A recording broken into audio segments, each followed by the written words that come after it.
With Warren, the world's most famous progressive politician, has attacked Bitcoin for years. Because of this, most people believe that Bitcoin is not progressive. But today I've brought on Jason Maier, the author of A Progressive's Case for Bitcoin. And we're going to get into why Bitcoin is actually good for progressives, why it's great for the environment, and why Elizabeth Warren is wrong on this subject. Jason, it's an absolute pleasure to have you on. Jason, we'll get into the environment and how Bitcoin fixes issues like systemic racism in a second.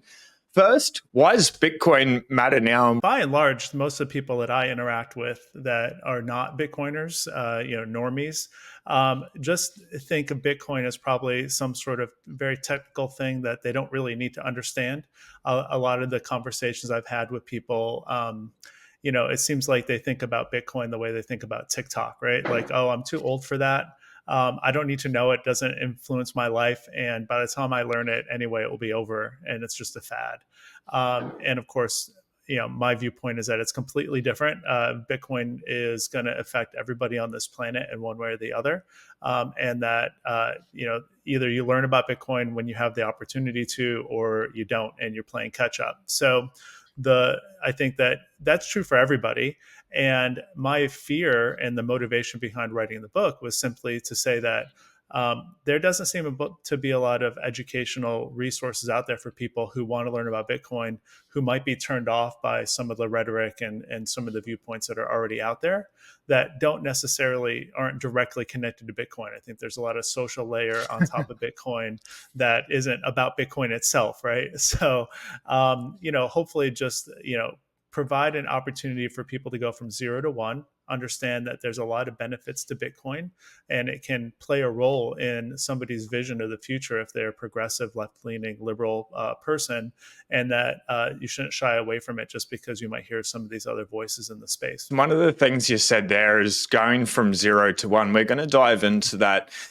Chapter 3, though, of your book, it's massive. It's all about the energy use of Bitcoin miners, and it's probably the largest issue and point of debate around Bitcoin or when people bring up Bitcoin. So in the book, you lay out a pretty comprehensive reason why Bitcoin energy use is actually beneficial to the world and why it's necessary.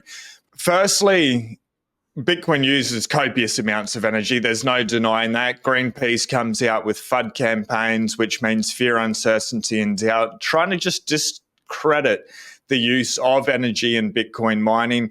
Bitcoin miners do use more energy than some small countries there. So how can we justify this to a progressive, to somebody that cares about the environment, about progress going forward, about looking after this planet that we all reside on? Sure. It's a great question. And what you say is true. Bitcoin does use a lot of energy. I think the first step for me to have a nuanced conversation and a discussion about what Bitcoin is to get past that initial knee-jerk reaction, which says, oh, if you use energy, that's automatically bad, right? There's a more nuanced approach to understanding, like, what's the use of the energy? Where does that energy come from? What is it incentivizing? And how does it fit into a broader system? And so what I've found is that a lot of people who are new to Bitcoin, or just sort of like maybe they consider themselves an environmentalist or a liberal person, and they're worried about the environment, there's a lot of low-hanging fruit in terms of how energy is produced and distributed and stored, and how, like, on a grid level, like, we need certain things to be true if you just want to flip your lights on and they work all the time. And so it does require a little bit of effort, a little bit of heavy lifting to get a reader or a person you're talking to understand that there's a complicated, nuanced idea of energy use, and not all energy use is created equal, right? Like having a large flexible base load, like a Bitcoin mining outfit, who can respond to fluctuations in the supply of energy, right? You're talking about renewable energy, sunlight, wind. These things are intermittent. And we need to be able to respond, and our grid needs to be able to respond when demand goes up or supply goes down of electricity.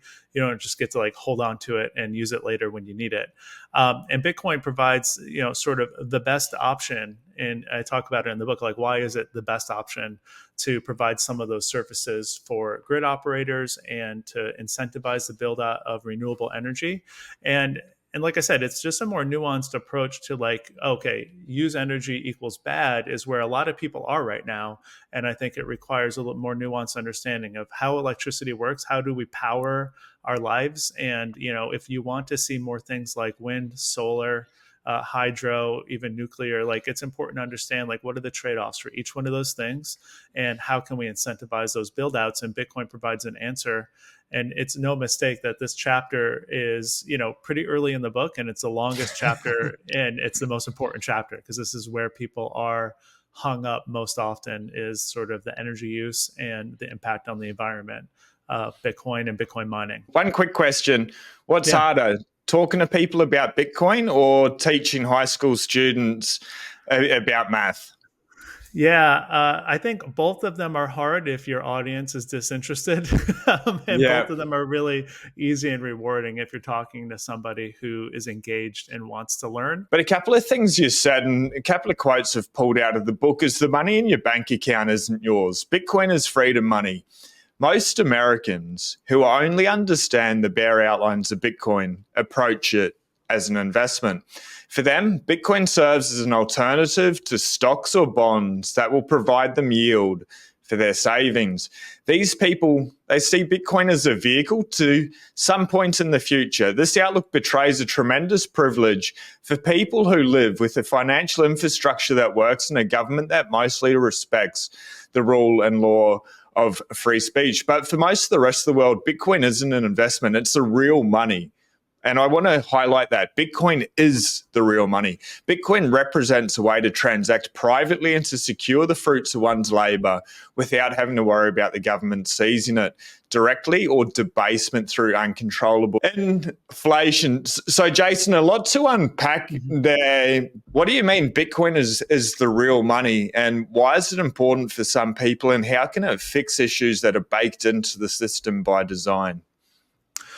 Yeah, great question. What I'm trying to do in that quote that you pulled is essentially position Bitcoin in a different lens than most, at least people in my audience, right? An American audience who just hears about Bitcoin typically views Bitcoin as an investment to make more US dollars at some point in the future. And so instead of investing in the stock market or bonds or real estate, like Bitcoin is just another option. And certainly that's not necessarily the wrong way to look at it. That's true to a certain extent, but I'm trying to provide a different sort of viewpoint to say, like, that's not really the only thing that Bitcoin is for. And certainly if you're in America or in a Western liberal democracy, like, maybe your money and the infrastructure around your money does work and it's okay. And you don't need to think about Bitcoin as sort of the savior vehicle to help you. You could just view it as an investment.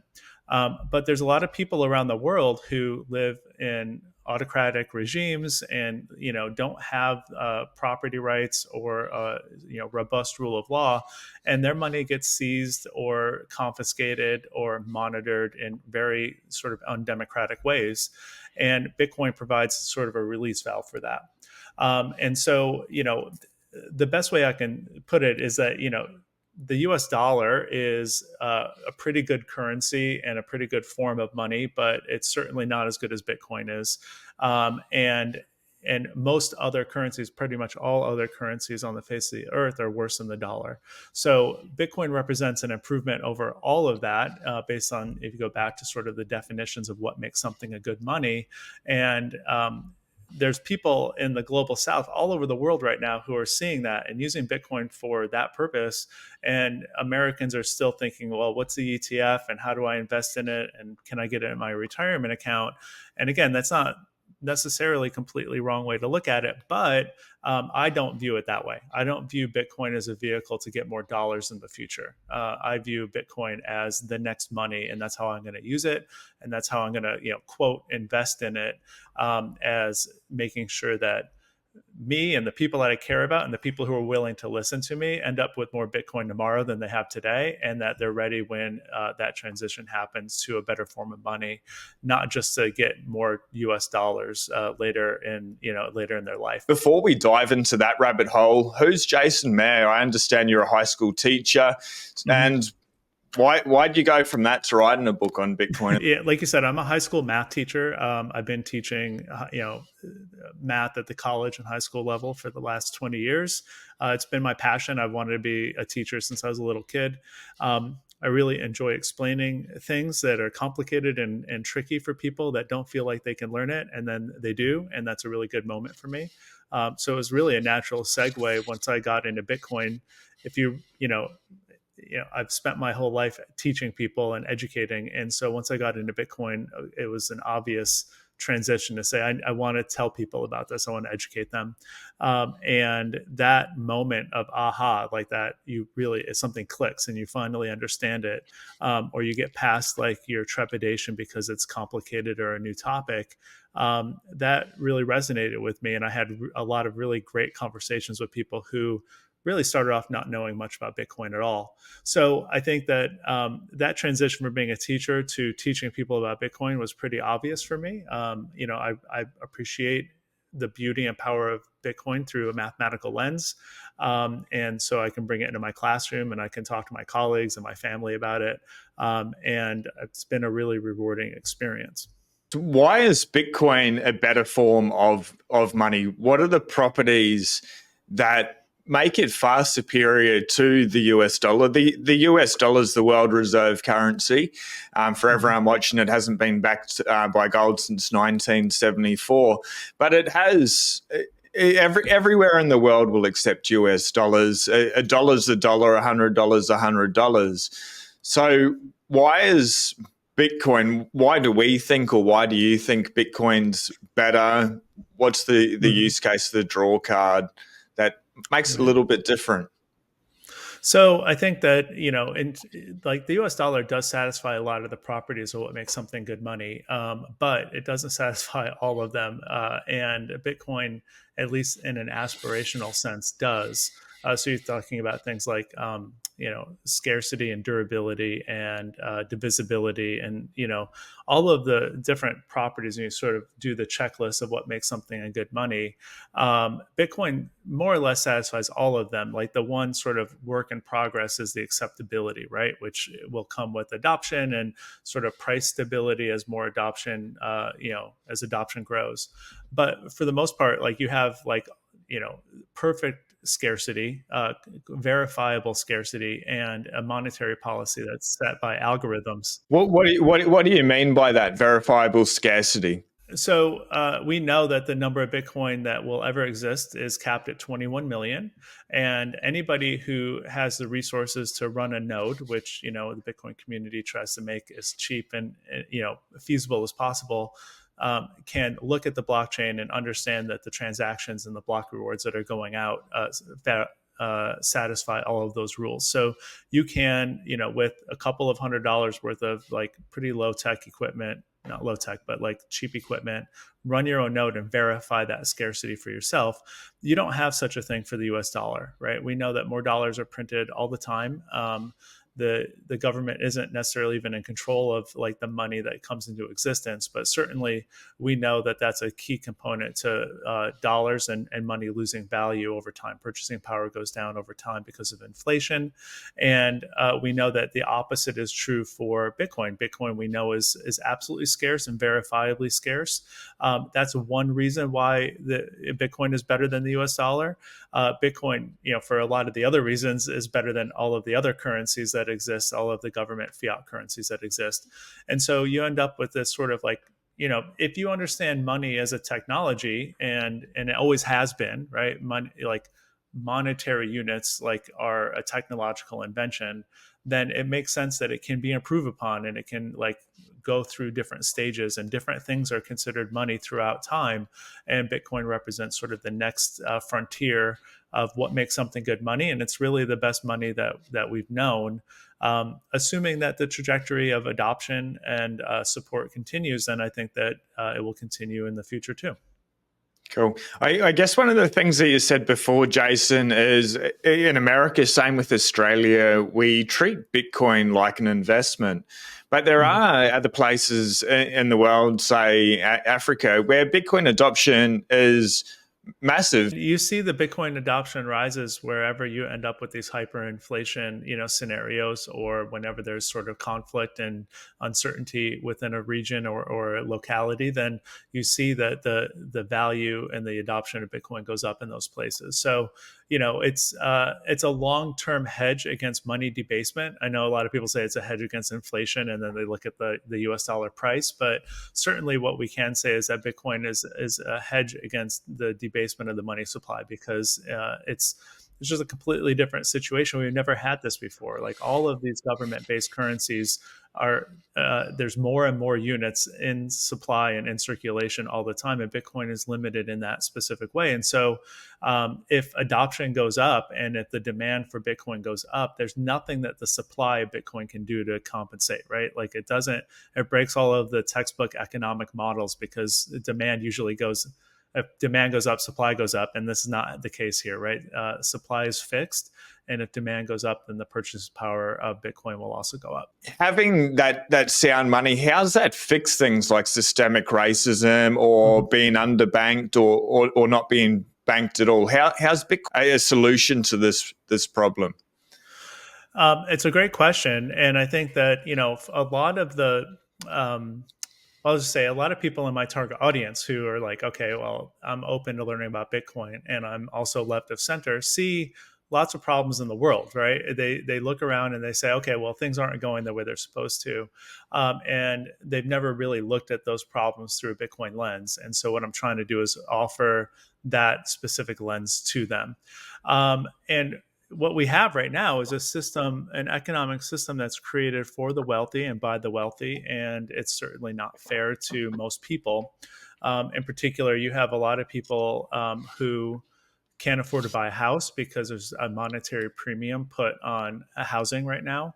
You have a lot of people who aren't served by banks. Even in the United States, there's a large number of people who, there's sort of a bank desert in their area, and they have to use check cashing places or other, forms to sort of transact. And it's expensive to do those kinds of things, right? Like, you have to take loans out, or you have to get your check cashed. Those are costs that are imposed upon poor people because the bank isn't incentivized to serve those communities. So all in all, what you have is a new monetary technology that will allow people to save the fruits of their labor in an appreciating asset that's going to have purchasing power go up over time. That means you don't need to necessarily become an expert investor in the stock market. You don't need to buy a house just to preserve your purchasing value or invest in it. And so housing becomes more affordable. You're actually just paying for the shelter that you're living in, and not sort of this prime monetary, premium that we're putting on housing. And also, you have a way for people to interact peer-to-peer and send value to one another through the Bitcoin network that doesn't require a third party to sign off. You don't need to have a bank account. You don't need to, prove that you live in a certain spot or come back with a couple of utility bills. Like, it's open for everybody, and it can't, nobody can be turned away from it. So the technology itself offers opportunities for people who have been, more or less systematically taken out of the equation, taken out of the picture, and not serviced by the financial industry as it exists currently. And that's just in America, right? And it's far worse in most other places in the world. A large majority of the population on this planet is unbanked or underbanked, and Bitcoin provides an opportunity for people to save their value of their labor in a monetary technology and also transact peer-to-peer. And that's essentially the main purposes most people use their banks for, and Bitcoin does it. And so we're kind of pretty early on in the adoption phase and sort of how the technology works in the UX for everybody on the planet, but you see the potential, and that's exciting. Yep. So one of the things that you go on to is it takes, or people should put in 100 hours of research and just get off zero. So 100 hours of somebody's life, that's 2 and a half full weeks worth of work if they're working a full-time job, to dive into what they may still think is magic internet money. Even if they're half an hour into this conversation, they're like, these guys are just talking about this thing called Bitcoin. It's a bit of a coin. It's these ones and zeros online. Why should people actually slow down and take the time to put that 100 hours in? And why is it so important right now, where we are in history, to get off zero? Yeah, it's a great question. And I'll say, I encourage people, and often I don't have to, but I encourage people to be skeptical of Bitcoin, because you're talking about the combination of the internet and money. And whenever you have those two things put together, and of course, Bitcoin is sort of the purest way to combine the internet and money, you should be skeptical, right? Like we have a long history of people being really scammy and taking advantage of people who don't understand technology and the internet. And so you should go about it with some sort of skepticism, because, like, that's a good stance to have. But what I say to people is, you shouldn't be dismissive, and you shouldn't just sort of dismiss it out of hand. So it takes 100 hours because we're talking about is a really important interdisciplinary topic that touches upon all sorts of areas of society, politics, economics, money, finance, investing, right? Like, it touches upon all of those different things. And if you want to have a firm grasp on like what it is and why it's important, then you need to put in the work and the effort to do that and to learn.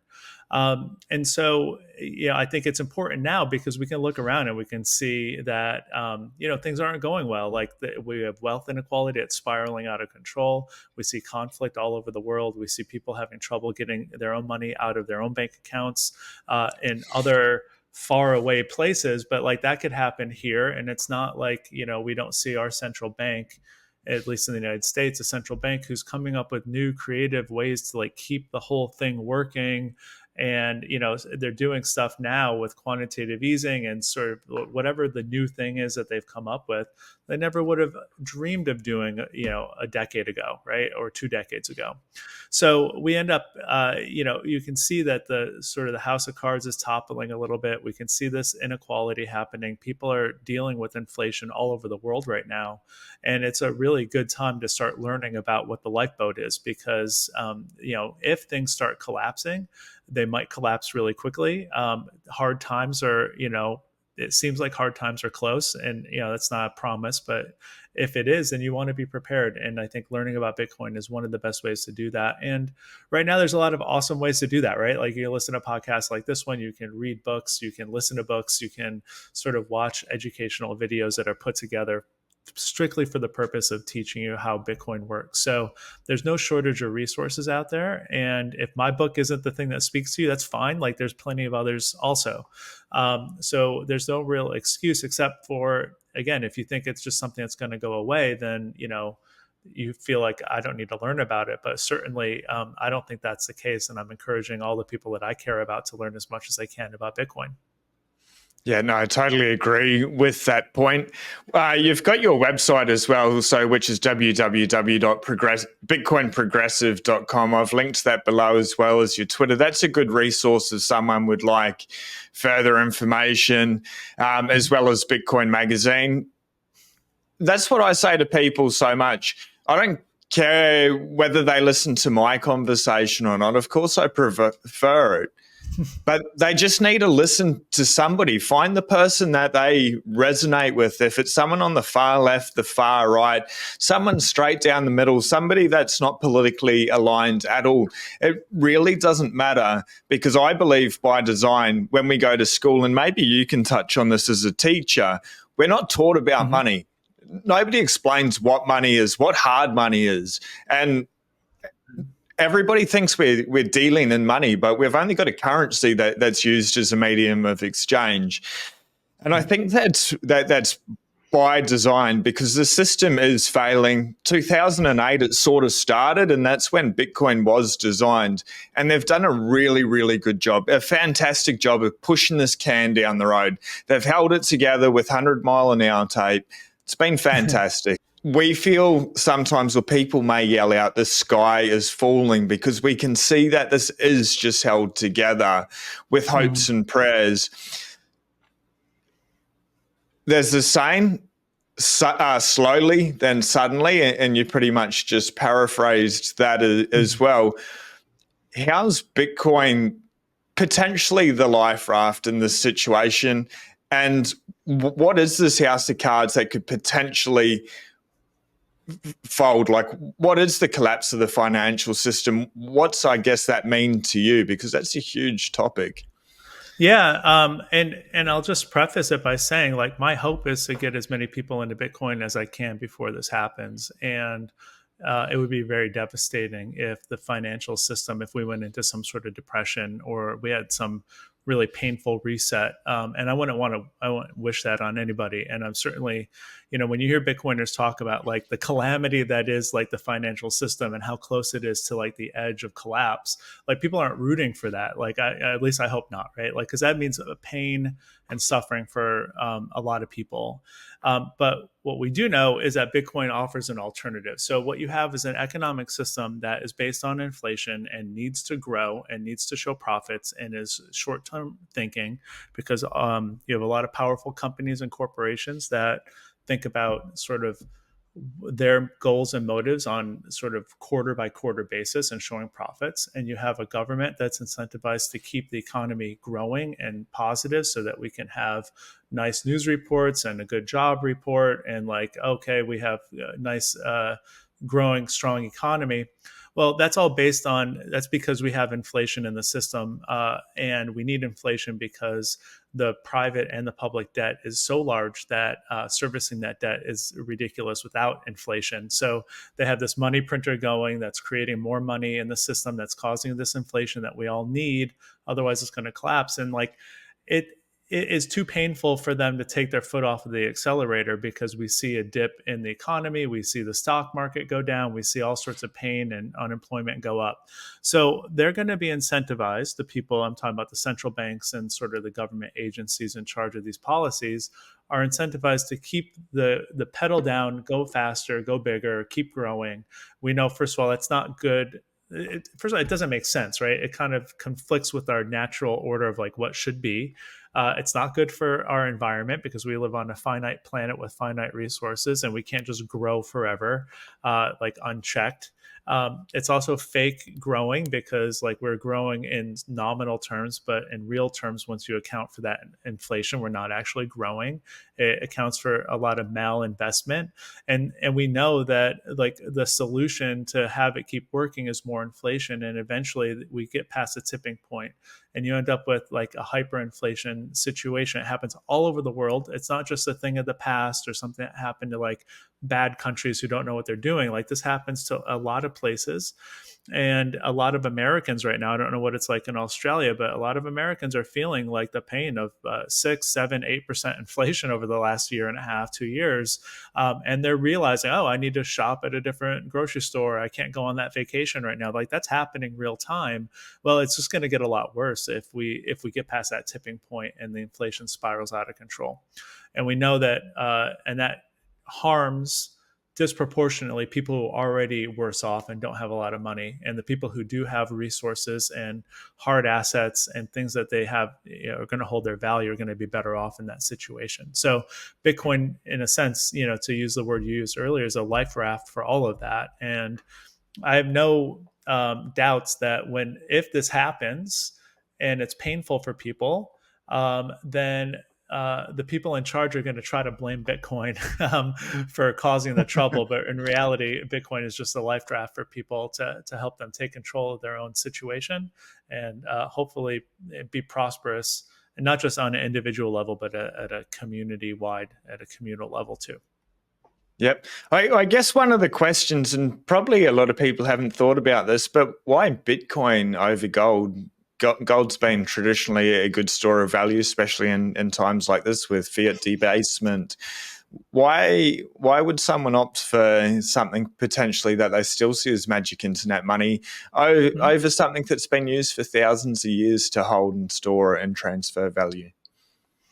So it's a great question. There's a lot of reasons. I don't think gold is necessarily bad. It certainly is a good story of value, has been over the last several, thousands of years. Bitcoin offers a couple advantages over gold. Specifically, it is internet native, which means that you can transfer it seamlessly without any friction, without permission from one person to another across the globe at a very short time interval at very low cost. And that's just not possible at gold. You can't send $1,000 or $5 worth of gold across the globe in 10 minutes at for the cost of a very small cost. So you have that, and in comparison to Bitcoin, gold is also far more confiscatable, right? Like you have this this attack on Bitcoin, which is like, I can't hold it in my hand, or this is like a disagreement that people have when they first started learning about Bitcoin. Well, it's not real because I can't hold it in my hand. Well, the things that you can hold in your hand, like gold coins and like gold bullion and things like that, like the government come and take those away from you or force you to hand them in. And they have on multiple occasions, even in America, right? So you end up in this situation that Bitcoin, the idea that you can't hold a Bitcoin in your hand and that it's secured by this distributed, decentralized network of computers that are running all over the world, and that's what secures it, and you don't actually have it, is actually a benefit. It's not like a bug in the system. It's actually a feature, and that means that nobody, whether it's a bad guy or a government or your enemy or somebody who doesn't agree with your political stance, nobody can take that money away from you without your consent or without your permission. And so Bitcoin offers a couple of advantages over gold, while it has all of the benefits, right? Like it's even more scarce, right? It's like finite and verifiably so. It's transacted all over the world in like I said, a moment's time. So it has these advantages over gold that make it an even better monetary technology than gold is. And you would argue, and most people do, that gold for the last 5,000 years has been the ideal form of money for all of the properties that it has. It's durable, it's scarce, it's divisible to an extent. Like all of those things are good, but Bitcoin is better on every single one of those axes. It can outperform gold for the purposes of storing value and transacting with monetary technology. Cool. One of the things you said before made me laugh, and you said maybe not in America, but they're also putting capital controls now of $10,000 per month going there for a lot of people. Watching $120,000 a year seems like a lot of money, but also for a large portion of the population, or for someone trying to flee or get their wealth out of fiat dollars, Australian, US, whatever dollars they are. Mm-hmm. If they've been working for their entire life and they've got $1 million in their super account or something like that, they want to be able to move that out straight away at the drop of a hat and be able to do what they want. So be aware that even in first world countries, these programs or these coordinated attacks are happening, and not necessarily by design against Bitcoin. It's the fiat system is slowly crumbling, and slowly then suddenly, I guess, Jason, I don't know if you think about a time frame that this can happen. Within the Bitcoin space, it feels like it should have happened yesterday, that it's definitely going to happen today. And if we don't see the collapse of the financial system today, tomorrow we're going to wake up and it's definitely not going to exist anymore. But day after day, we wake up and it keeps operating, keeps rolling. So what do you think's going to happen? Is it just going to be this slow shift, and they are going to keep pushing this can down the road and use their tools, which is money printing basically at the end of the day? That now they can reduce rates because they have raised them so quickly, so fast. But how do you see the evolution of what's happening, and I guess the potential collapse, or maybe not even the collapse of banks? Do they continue to exist and we work side by side? What's the new monetary system look like, or what's the future potentially look like? It's a good question. Obviously, nobody knows for sure. And I think you're right. Most Bitcoiners speak about like this imminent financial collapse as if it's a certainty and it will happen tomorrow. There is a world that I can envision in which Bitcoin provides a check on these financial institutions, central banks all around the world, to say, like, we have a good money here and we have a good monetary policy here, and we'll use it And if you want us to keep using your dollars and businesses to accept them and people to get their paychecks in dollars, then you need to be better about your fiscal responsibility, your monetary policy, how you are, being good stewards of, the money supply and how it works and all of that. So I do. I can imagine a world in which Bitcoin provides a check on those governments and the central banks to be more responsible with their monetary policy, which would cause some short-term pain, but like overall in the long term would be good for humanity and good for society. I don't think that's likely to happen. I think that might be in some ways like the best of both worlds, where you get this check on government money that is actually makes it more reliable and more trustworthy. I'm not holding my breath for that. And I don't. They are. The economists who are in charge of these institutions like the Federal Reserve and the central banks in Europe and elsewhere are very clever, and they have very good equations that work if you have certain assumptions. And so I don't have any doubt in their ability to push the can down the road for a while longer. But I also know that like reality is reality. And the minute you have this fake money, if people start to lose faith in their purchasing power of dollars over time, or whether that's in Australia or in America or anywhere, and if people start to lose faith in that money, then the whole system can collapse pretty quickly. We have too much debt, both at a government level and at a private level, for us not to have that inflation. Because otherwise you're not going to be able to pay back the debts, and you're not going to see the growth that every company wants, and you're not going to be able to sort of like quarter after quarter look at like a 1%, 2%, 3% growth of a company. Like that's all incentivizing in a different way. So I think that I'm not answering like when I think it will happen. I think that the central banks and the people in charge of those institutions can keep it going for a while longer, but they can't keep it going forever. And so it's likely within my lifetime. I would say with high probability, I would think it's within my lifetime that something snaps.